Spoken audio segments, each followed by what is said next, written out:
Anteriormente, el presentador Frank González y los expertos en la materia trazaron la trayectoria del sábado bíblico desde su inicio. Establecido desde su origen como el eje del ciclo semanal, el sábado fue por miles de años el sello del poder y la autoridad del Creador.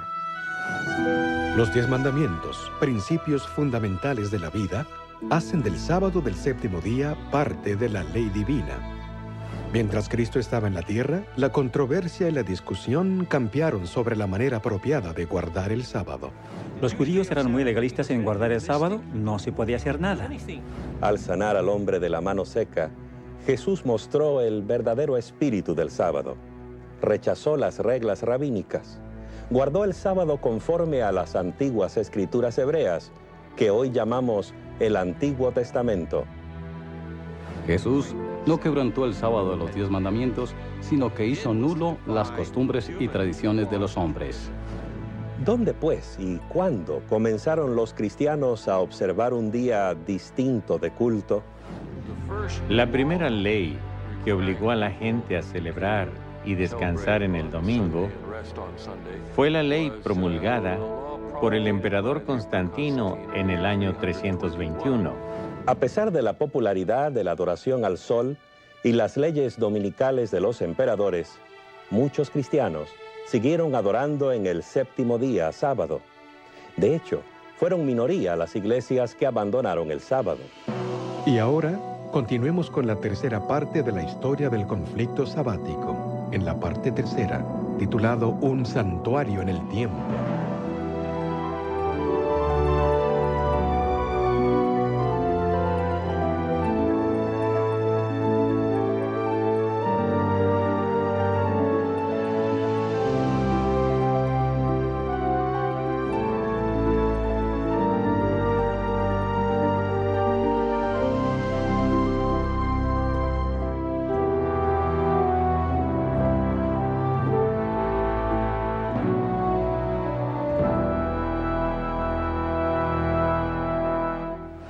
Soy Patricio, un pecador, el menos educado, el menor de los fieles y el más despreciado por todos.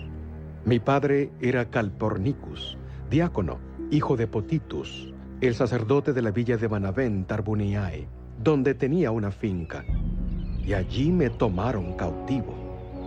Yo tenía 16 años de edad y no conocía al verdadero Dios.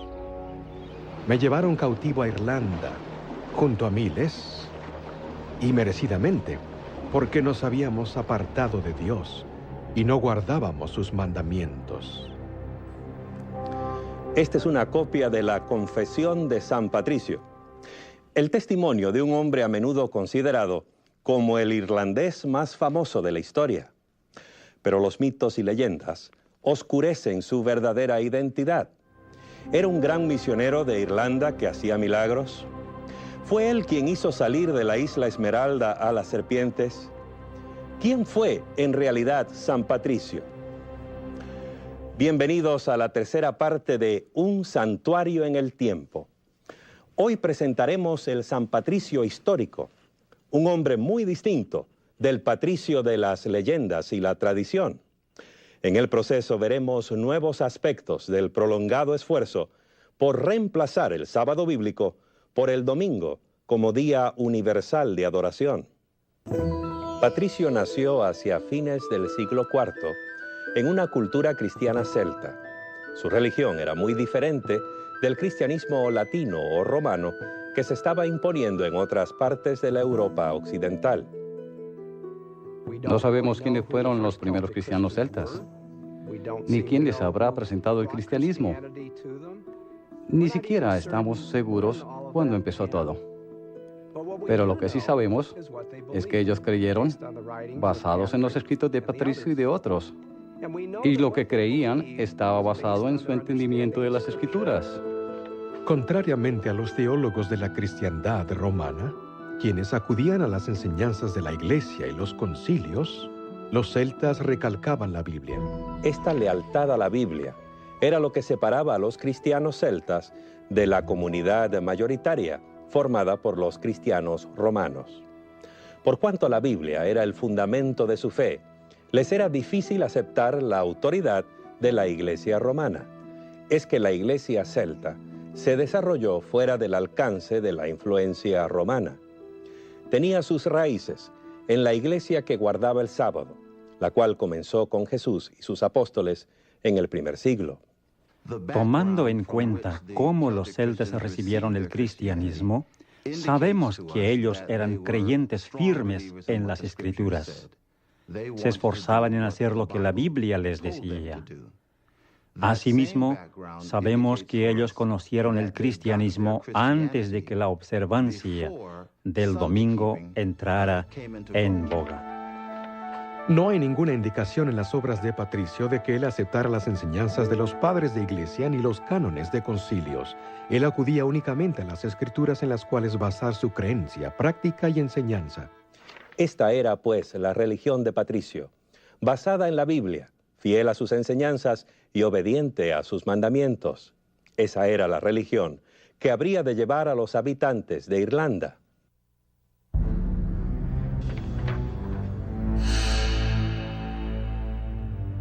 Patricio pisó por primera vez el suelo de Irlanda en calidad de cautivo. Secuestrado junto con millares de otras personas, fueron todos llevados a Irlanda y vendidos como ganado. Allí pasó Patricio 6 largos años, trabajando para un granjero en calidad de esclavo. Todos los días cuidaba las ovejas y oraba mucho en el día. El amor de Dios y su temor me llenaron más y más, y mi fe se fortaleció. Hacía lo mismo aún cuando estaba en el bosque y en la montaña, y solía levantarme de madrugada para orar en nieve, en escarcha, en lluvia. Y una noche oí en sueño una voz que me dijo: «Pronto irás a tu propia tierra». Y oí nuevamente después de algún tiempo esa voz que me dijo: «Mira, tu barco está listo». Y no estaba cerca, sino a más de 300 kilómetros, y nunca había estado allí, ni conocía absolutamente a nadie. Pero empecé el recorrido, dejé al hombre con quien había estado por 6 años,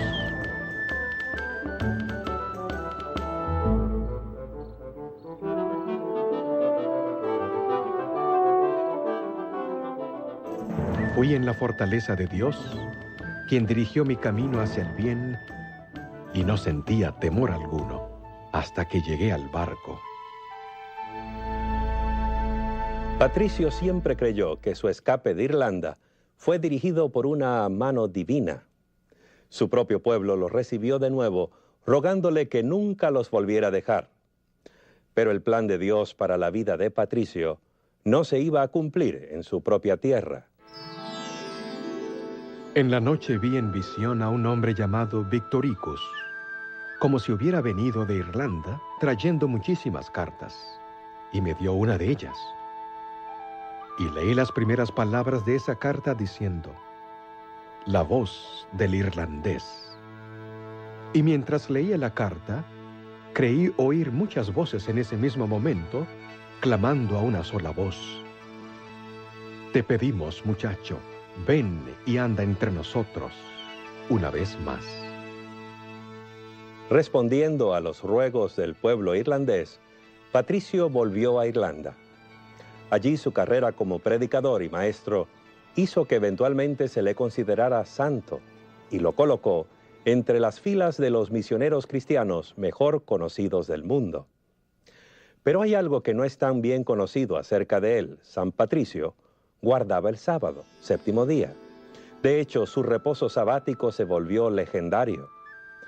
2 siglos después de su muerte, su biógrafo escribió que cada 7º día, Patricio y su amigo Victorico se reunían para orar y gozar de mutuo compañerismo. Algunos historiadores hasta creen que el amigo especial de Patricio era en realidad un ángel.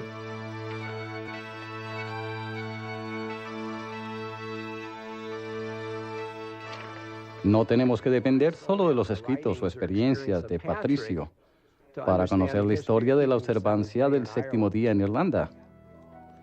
Las antiguas leyes irlandesas rigieron la historia de las tribus irlandesas por muchos años, y esas leyes estipulaban, entre otras cosas, que la gente debía guardar el sábado del séptimo día.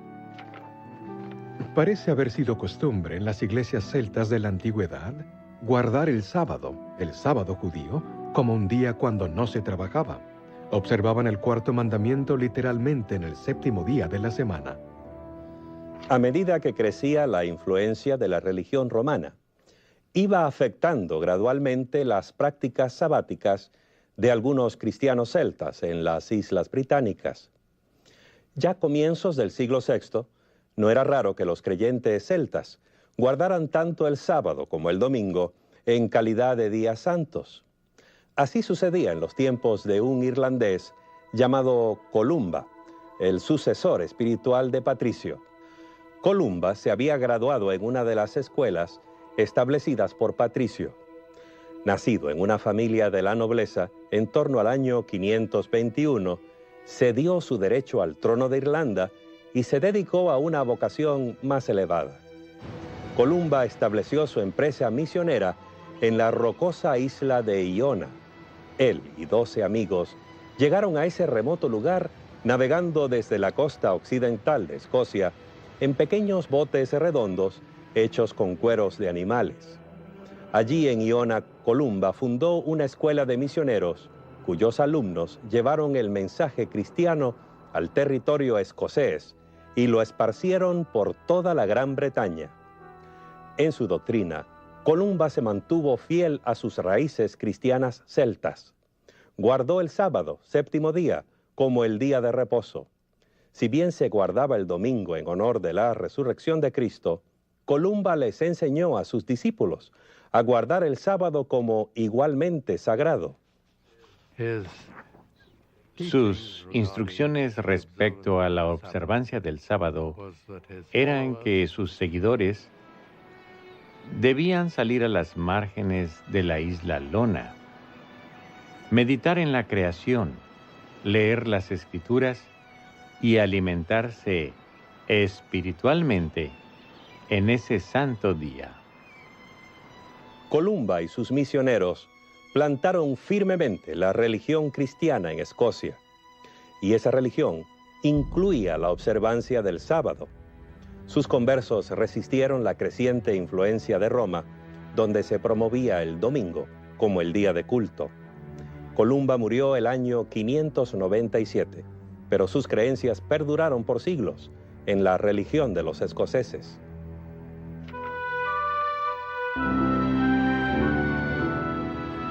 En el año 1070, Malcolm, rey de Escocia, se casó con Margarita, una joven que estaba destinada a ser más famosa que su esposo. Dejó su marca en la historia mayormente como reformadora religiosa. De hecho, más tarde la Iglesia Católica Romana la declaró santa.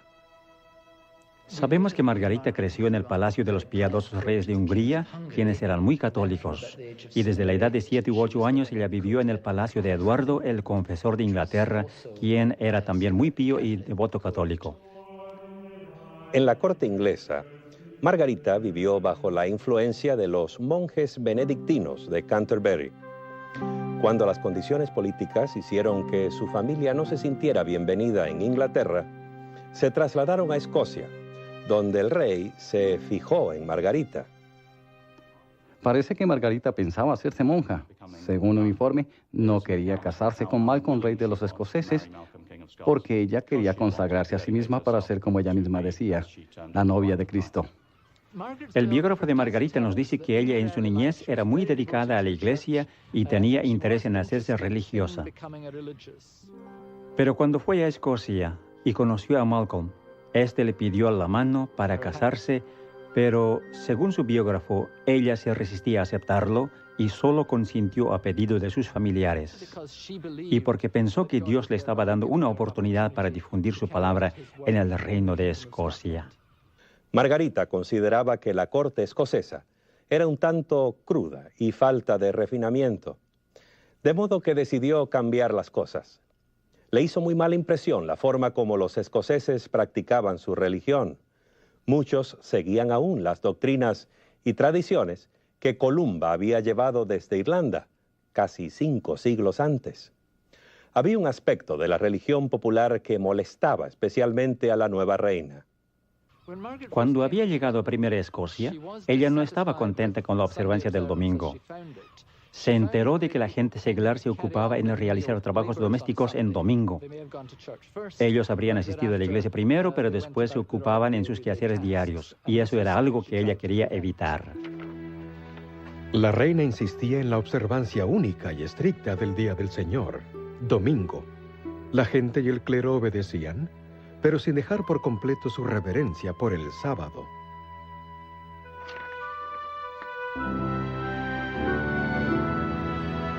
La historia de los primeros siglos de la era cristiana revela un movimiento definidamente contrario al séptimo día, sábado, y favorable al domingo. Y los documentos eclesiásticos identifican inequívocamente el establecimiento religioso de Roma como su centro neurálgico. La campaña romana por reemplazar el séptimo día sábado por el domingo recibió un poderoso impulso el año 321 de nuestra era. Ese fue el año en que Constantino ordenó la observancia del domingo como el día autorizado por el Estado. Lo raro es que, a pesar de su profesión de cristianismo, hay muy poco de cristiano en su primera ley dominical. De hecho, se parece mucho a un llamado pagano a la adoración del sol. En el venerable día del sol, que descansen los magistrados y los residentes de las ciudades, y que se cierren los talleres. Con el trono ocupado por un emperador favorable, los líderes de la Iglesia romana ganaron en poder e influencia. En sus concilios dieron pasos atrevidos para imponer la observancia del domingo y animar a los creyentes a desecrar el sábado bíblico. Algunas de sus acciones adquirieron un sabor decididamente antisemítico. Los cristianos no deben judaizar al descansar en sábado, sino más bien trabajar en ese día, honrando así el día del Señor, domingo. Y si pueden, descansando como cristianos. Si se descubre a alguno siendo judaizante, que sea anatema de Cristo. Sus pronunciamientos en contra de los judaizantes se referían a los que, como los judíos, rehusaban trabajar en sábado. Los cristianos que hicieran eso debían ser excomulgados, es decir, expulsados de la iglesia. Esta posición extrema contra el sábado, combinada con una fuerte tendencia favorable al domingo, llegó a ser un pilar de la enseñanza católica. El cambio del sábado al domingo se convirtió en una marca de autoridad católica o papal. En el año 602, el Papa Gregorio dijo que los guardadores del sábado eran el anticristo. Los llamó judaizantes por su determinación de observar el séptimo día como un día de reposo y adoración. Escuché que ciertos hombres de espíritu perverso han sembrado entre ustedes cosas que son falsas y opuestas a la santa fe, a tal punto de prohibir cualquier trabajo en el día sábado. Los cristianos de la ciudad de Milán se atrevieron a guardar abiertamente el sábado, sin importarles los deseos de los dirigentes de Roma. La iglesia de Milán procedía conforme a las iglesias orientales, al parecer teniendo gran estima el sábado. Ellas, las iglesias orientales, se reunían en el día sábado para adorar a Jesucristo, el Señor del sábado. Por siglo, la publicidad para establecer el domingo como sustituto del sábado tuvo poco éxito. La campaña se intensificó más bien con el movimiento que amenazó dividir por completo las ramas orientales y occidentales de la cristiandad. Era un salto directo a la naturaleza y propósito de la observancia del sábado. ¿En qué consistió este asalto directo? En un reglamento que prohibía que los cristianos tomaran alimentos en el séptimo día. En otras palabras, un ayuno sabático. Esta idea antijudía se originó probablemente con Marción, un hereje que había sido expulsado de la iglesia en el segundo siglo de nuestra era. Marción quiso desacreditar el sábado por ser símbolo de la creación. Para él, la creación era una obra mala, por un Dios malo, el del Antiguo Testamento. Él diferenciaba el Dios del Antiguo Testamento del Nuevo, un Dios de amor. La Iglesia rechazó eso porque la creación era una obra buena y el Dios del Antiguo Testamento es el mismo que del Nuevo. Entonces, él se empeñó en cambiar la celebración del día en lamentación. Por eso inició el ayuno en sábado. A pesar de su acción contra él, la Iglesia rescató su idea del ayuno y la usó con el fin de hacer que el sábado resultara poco atractivo. Era absolutamente contrario a lo que se enseñaba en el judaísmo, en el cual el sábado era un día de fiesta. Aún más, ayunar en sábado era quebrantar el sábado. Así que de esa manera se distanciaba el cristianismo del judaísmo. La estrategia de convertir el sábado en un día sin alimento fue muy efectiva, especialmente por cuanto el sexto día, viernes, era también un día de ayuno para muchos creyentes. En una sola generación, los jóvenes cristianos crecieron sintiendo repulsión por el sábado, el día de ayuno y depresión, y sintiéndose correspondientemente atraídos al domingo, el día de mucha comida y celebración.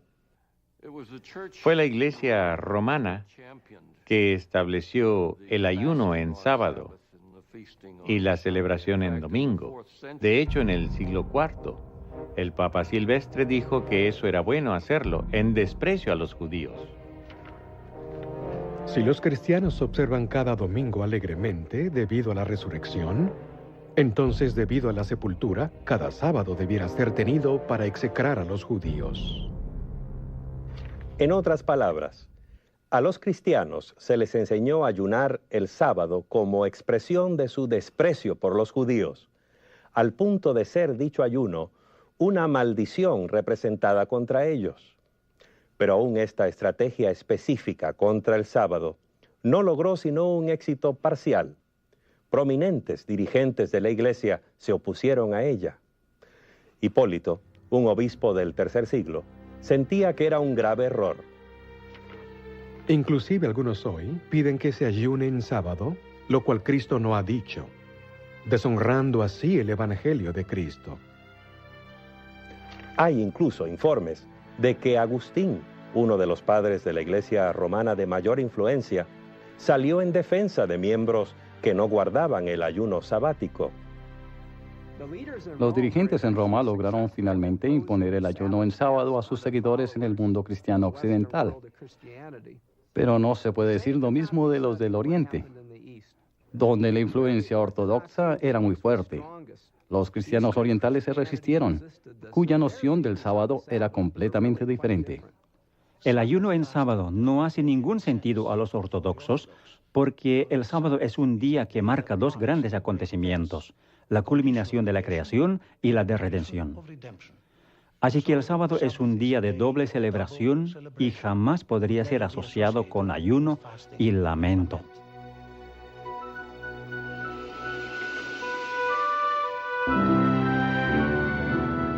Este asunto del ayuno sabático podría parecernos desde nuestra posición moderna como una tempestad en una taza de té, pero se volvió parte de la lucha por el poder dentro de la Iglesia, una tensión entre Oriente y Occidente que eventualmente habría de dividir el mundo cristiano, desgarrándolo en dos partes. En el año 692, el emperador Justiniano II convocó un concilio eclesiástico en Constantinopla.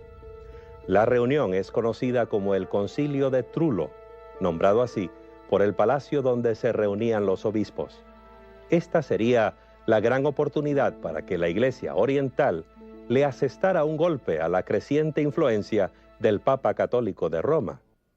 El canon 55 del Concilio de Trullo se basa en uno de los cánones apostólicos, el canon 64 y otros cánones de los concilios locales. La norma que establecen estos cánones es que no se debe ayunar en un día festivo. El sábado es un día festivo. en que se celebran dos acontecimientos, la culminación de la creación y la de redención, así que jamás debiera asociarse con el ayuno.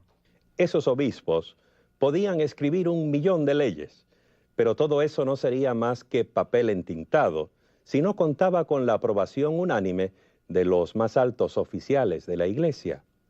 De modo que los obispos debieron enviar sus cánones a Roma para que el Papa los firmara. Los cánones fueron enviados al Papa porque él era el primer patriarca, el primero entre iguales, 5 patriarcas iguales, quienes constituían el liderazgo de la Iglesia. Como era costumbre en los concilios, dichos cánones tenían que ser aprobados y firmados por todos como señal de unidad de fe y orden. El Papa no los firmó porque encerraban una oposición al ayuno en sábado. Él no estaba en armonía con otras iglesias. Fue por eso que no los firmó. Él fue condenado y, por tanto, el emperador tomó una acción apropiada. Lo sentenció a arresto domiciliar. Así pues, el concilio de Trullo no decidió el asunto. En Occidente, los cristianos siguieron ayunando. En Oriente no lo hacían. El ayuno sabático siguió siendo un tema divisivo, un símbolo de la creciente tensión entre Roma y Constantinopla.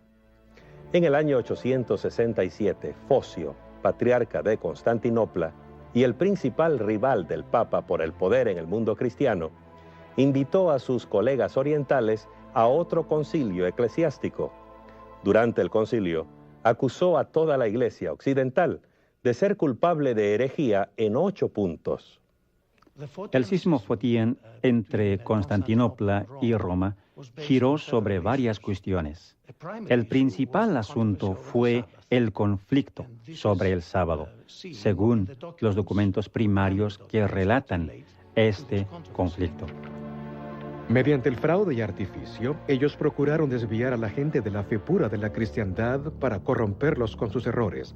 Les exigieron que observasen el ayuno del sábado en contra de los cánones de la Iglesia. En los siguientes 200 años, hubo muy poca interacción entre ambos bandos. Después, los antiguos conflictos se vieron agravados por nuevas disputas. Como monarcas rivales que se esforzaban por afianzar sus propios reinos, el Papa y el Patriarca de Constantinopla luchaban por adquirir la supremacía. El principal asunto que estaba en juego en 1054 en el Oriente y el Occidente fue la cuestión de la autoridad de la Iglesia. El Papa impuso costumbres occidentales o romanas sobre las iglesias bizantinas en Italia. Y uno de ellos fue la observación del ayuno en el día sábado. El Papa envió a uno de sus representantes más prominentes, el cardenal Humberto, para que negociara con Miguel Cerulario, el patriarca ortodoxo. El esfuerzo no produjo fruto. Ninguno de los bandos quiso ceder por causa de la unidad cristiana. Las cosas siguieron de mal en peor. Entonces llegó el 16 de julio de 1054. Entonces los legados del Papa, habiéndose cansado de la oposición del patriarca, como decían, optaron por la acción más insolente.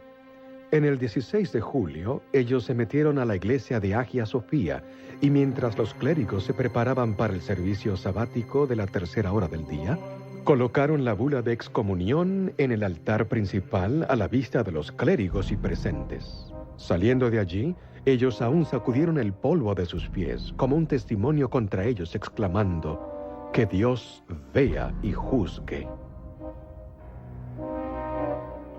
Tan pronto como los legados papales se hubieron perdido de vista, el emperador ordenó que el documento de excomunión fuera quemado.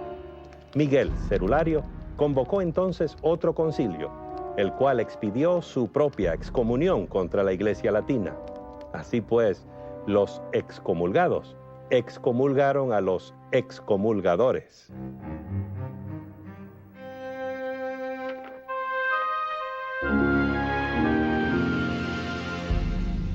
Es claro que la lealtad al sábado del 4º mandamiento no se desvaneció fácilmente.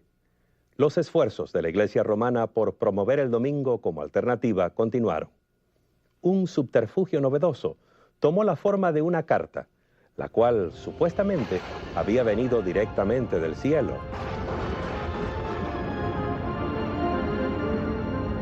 Dios ordenó que se santificara el domingo, pues Él mismo ha escrito ese mandato a los hombres.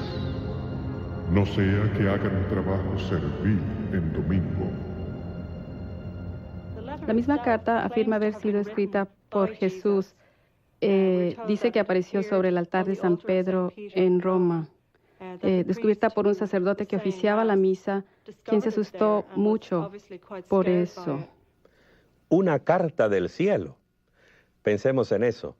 ¿A quién no le gustaría tener algo así en apoyo de sus opiniones? Esa sería un arma muy convincente para persuadir, especialmente al pueblo ignorante y supersticioso de la época medieval. No era fuera de común en la Edad Media que la gente apoyase sus pretensiones con cartas supuestamente caídas del cielo. Nada mejor que tener el apoyo de una carta de Dios. Es difícil precisar cómo la carta habrá llegado a Irlanda. La mejor explicación es que un monje irlandés haya ido de peregrinaje al continente, obtuvo allí la carta de alguna manera y trajo consigo a la casa. Nadie lo sabe de seguro, pero no importa cómo haya llegado, es un hecho que sabemos con toda precisión lo que decía. Todo el contenido de la carta fue preservado como parte de la ley de Irlanda. En Irlanda, la Epístola de Jesús es parte de una colección de obras sobre la observancia del domingo. Los primeros dos elementos son muy breves y hablan sobre algunos castigos. El tercer elemento es la carta en sí. Por último está un largo tratado legal que da detalles de lo que le sucedería en forma individual si cometiese ciertas transgresiones del domingo.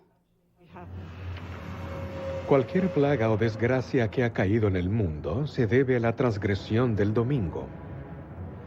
Hay bestias, más aún, en ciertas partes del Oriente, que han sido enviadas a los hombres para tomar venganza de la transgresión del domingo. Algunas amenazas en la carta son fantasiosas y quizá espantosas. Dice que grandes bestias y langostas están tan solo esperando tomar venganza por transgredirse el domingo. Habrá tempestades con truenos y rayos, granizadas. Habrá serpientes voladoras en el cielo. Más aún, grandes males y destrucción ocurrirán si la gente quebrantara la ley dominical. A la pueril mente medieval, esas amenazas de castigos milagrosos deben haberle parecido aterradoras. Mejor dedicarse a la observancia del domingo que arrostrar los terrores de plagas y catástrofes sobrenaturales. Esta así llamada Epístola de Jesús apoyaba con toda claridad las decisiones de los concilios eclesiásticos y las declaraciones de los papas, pero se hallaba en conflicto directo con la ley sabática de los 10 mandamientos. La Epístola de Jesús pertenece a la cuantiosa literatura apócrifa, es decir, no es canónica ni es parte de la Biblia y no debiera ser creída de ninguna manera al pie de la letra. Esta carta de Jesús muestra cuán determinados estaban los líderes católicos medievales a cambiar el sábado bíblico por el domingo. En otros siglos y lugares se usaron ardides parecidos, también apoyados en supuestos mensajes celestiales. En el año 1200, Eustaquio de Fly, un abate francés, llegó a Inglaterra y comenzó la versión medieval de una campaña de reavivamiento religioso. Predicaba que la gente no debía comprar ni vender en domingo. Al ver que sus esfuerzos eran infructuosos, se volvió a casa en Francia. En el 1201 él vino de nuevo.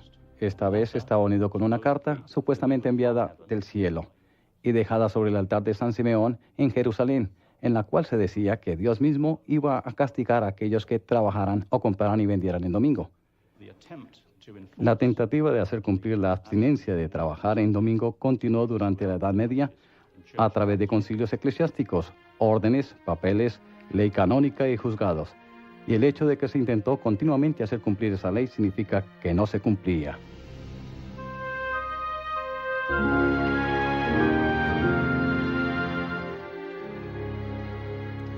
En general, sin embargo, la Iglesia de Roma logró establecer e imponer la observancia del domingo.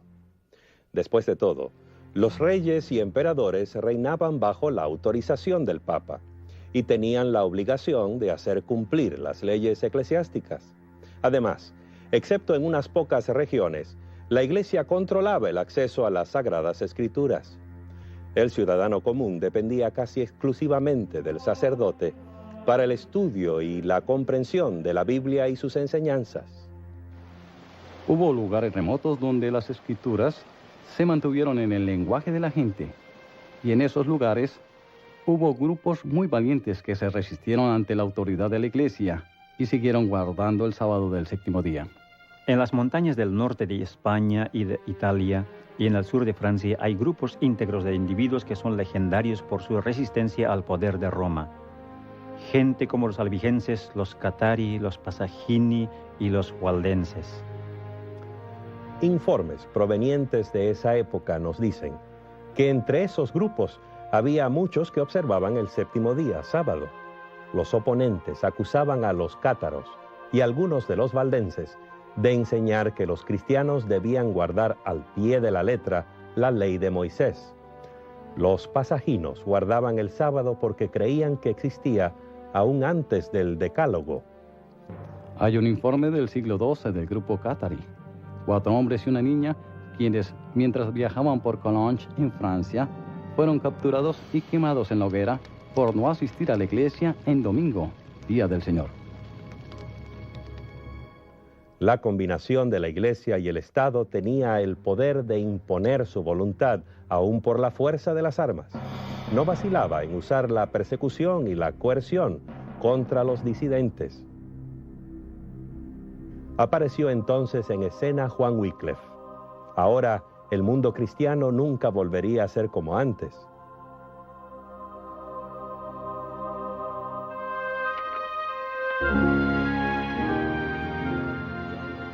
Juan Wycliffe nació en Yorkshire, en un pueblito llamado Hipswell, de una familia rica, en una casa feudal. Sus padres tenían suficiente dinero para enviarle a la Universidad Oxford para su educación, la cual se convirtió en su hogar definitivo, el centro de su vida, de su interés y de su influencia. Juan Wycliffe era un hombre apasionado por la palabra de Dios y procuró dar a conocer esa palabra al pueblo inglés. Amaba la palabra de Dios a tal punto que estaba dispuesto a enfrentarse a las autoridades de la iglesia de su tiempo, aun a costo y riesgo personal. En cuanto a la lectura personal de la Biblia, la iglesia establecida tomó el punto de vista de que la gente ordinaria es muy tonta para hacerla. Se necesitaba alguien con años de educación de alto nivel para entender bien la Biblia. La jerarquía eclesiástica se opuso a que la Biblia estuviese disponible en la lengua vernacular para el laico, porque eso burlaría la función del sacerdote y daría cierta autoridad al laico para interpretar las escrituras por sí mismo. Juan Wycliffe le comprendía y respetaba a la gente.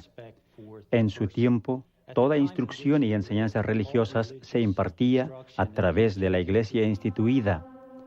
Pero la iglesia instituida no estaba enseñando la palabra de Dios a la gente. Wycliffe pensaba que las enseñanzas de la Biblia eran suficientemente claras como para que la gente común las pudiera comprender. Si la tuvieran a su alcance, podrían decidir por sí mismos qué creer y cómo actuar. Y yo creo que hasta cierto punto la iglesia temía eso, porque les iba a quitar el poder, la autoridad y el prestigio que gozaban en ese tiempo. El motivo por qué Juan Wycliffe se puso a traducir la Biblia al inglés responde a su opinión de que la autoridad suprema en cuestión de fe y conducta es la Biblia. Wycliffe fue la fuerza motriz para traducir la Biblia al inglés de los siglos XII al XV. Se le ve como el padre de este proyecto. Juan Wycliffe no limitó sus esfuerzos a la traducción de la Biblia. Se convirtió también en un crítico articulado y persistente de la Iglesia. En su mano, la pluma llegó a ser un arma. la Iglesia le proveyó amplia provisión de blancos, como cuando el Papa Inocencio III declaró que era necesario que toda la gente estuviera sujeta al obispo de Roma.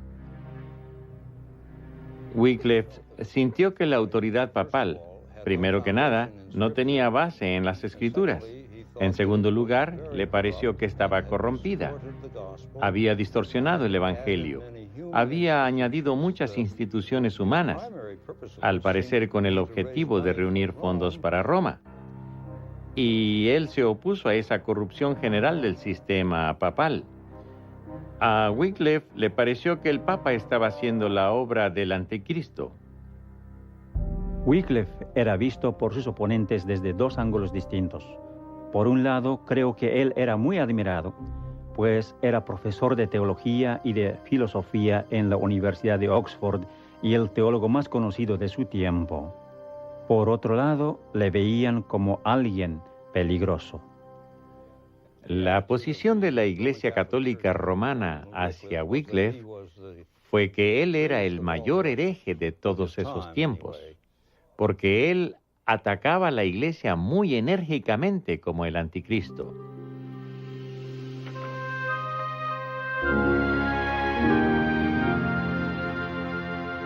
Juan Wycliffe podría haber vivido una vida pacífica si se hubiera guardado sus opiniones para sí, pero al lanzar andanada tras andanada con la lengua y la pluma, se convirtió en un estandarte alrededor del cual se congregaron otros que pensaban como él. Era un hombre carismático que atrajo a muchos leales seguidores y partidarios. Los seguidores de Wycliffe se llamaban Lollardos. Los Lollardos se inspiraban en Wycliffe para distribuir la Biblia entre la gente ordinaria, la Biblia en inglés. Ellos iban por las áreas rurales, vestidos de togas rojizas, sandalias, bordón en mano y casi nada más, por toda Inglaterra. Al principio, el nombre Lollardo sonaba irrisorio y despectivo. La palabra en sí viene del holandés luller, que quiere decir hablar entre dientes. Se les decía que mascullaban las palabras o eran fanáticos religiosos. Al final, el nombre fue aceptado por los propios Lollardos. En un lindo texto sobre la traducción de la Biblia, se dice que Jesús mismo era el gran Lollardo que jamás hubo. Una cuestión de todos los tiempos era el asunto de la autoridad. Había dos opiniones.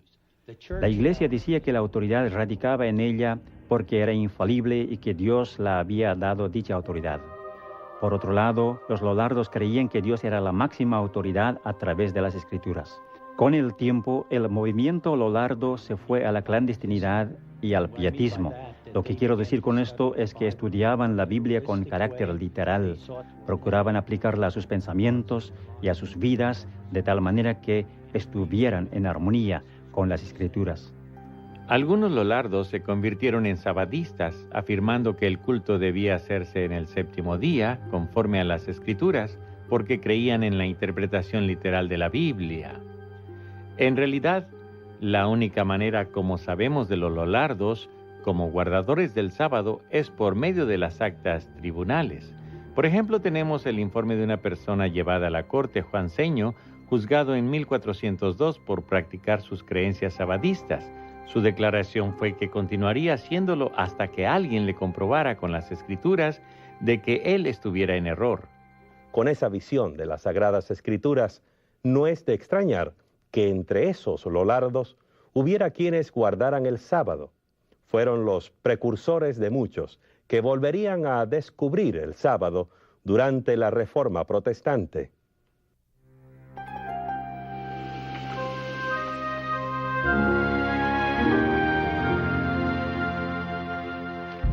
En 1377, el Papa Gregorio XI publicó una declaración oficial acusando a Wycliffe de herejía, pero la Iglesia romana no pudo restringir efectivamente la expansión de sus ideas.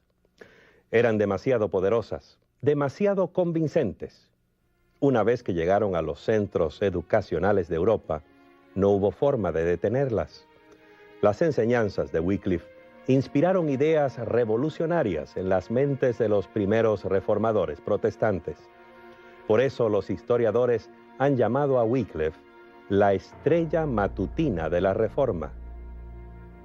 La Iglesia de Roma atacó violentamente a los que creían que las Escrituras tenían la autoridad sobre la Iglesia.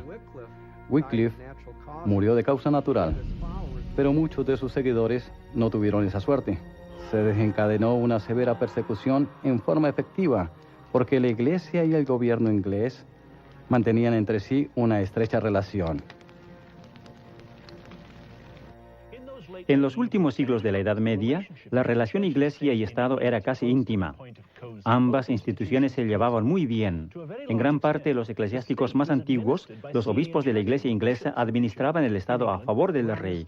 Por otro lado, el Estado apoyaba a la Iglesia, especialmente a través del decreto parlamentario de 1401, conocido como el decreto para quemar a los herejes.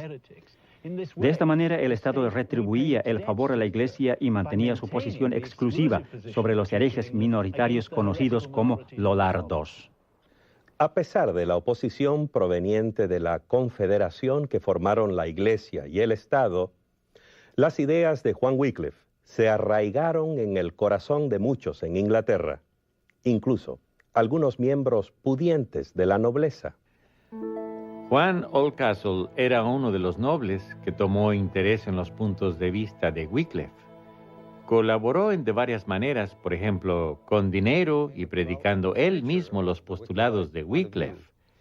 Cuando eso se prohibió por un decreto parlamentario bajo prisión o pena de muerte, él continuó haciéndolo. Al final fue arrestado y quemado en la hoguera. Las instituciones religiosas tienen la triste historia de recurrir a la fuerza cuando les falla la persuasión. Eso es muy cierto cuando la Iglesia y el Estado se unen, tal como ocurrió con la Iglesia de Roma en la Edad Media. Si se podía mantener la suprema autoridad de la Iglesia, las enseñanzas de la Biblia podrían permanecer despreciadas y olvidadas. Pero si la Biblia llegaba a ser considerada como la sagrada fuente de doctrina y la guía legítima de la conducta cristiana, el poder de la Iglesia y sus tradiciones se verían profundamente debilitados. Y gracias a Juan Wycliffe, eso es precisamente lo que sucedió en los siglos anteriores a la Reforma Protestante.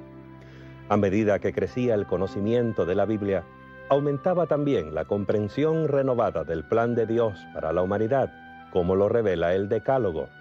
Y desde luego, esto viene a incidir en nuestra historia del séptimo día.